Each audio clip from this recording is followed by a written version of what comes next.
ለዚህ ቦታ ተፈጥሮ ያለ ስስት የቸረችው በአይነት ሰድራ ነው። ጎስቋላ ቦታ ነበረ። ቦታው ተጀምሮ የሚቀር ነበር የመሰለን። እስታካርጉ እኮ ነበር። እስከዛሬ የት ነበርን? ይህ ሀብት እኛ ጋር ነበር ወይ?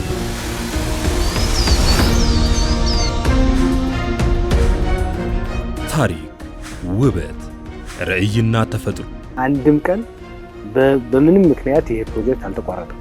እሳቸው በሐሳብ አመንጭነት እኛ ደግሞ ያንን ሐሳብ በተግባር እውን በማድረግ ሌሎችን አስተባብሮ ወደ መሬት ወረደ ማለት ነው። ይህ የአንድ ሪዞርት ግንባታ ብቻ አይደለም።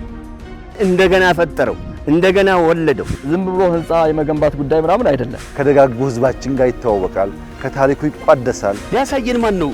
ገበታ ለትውልድ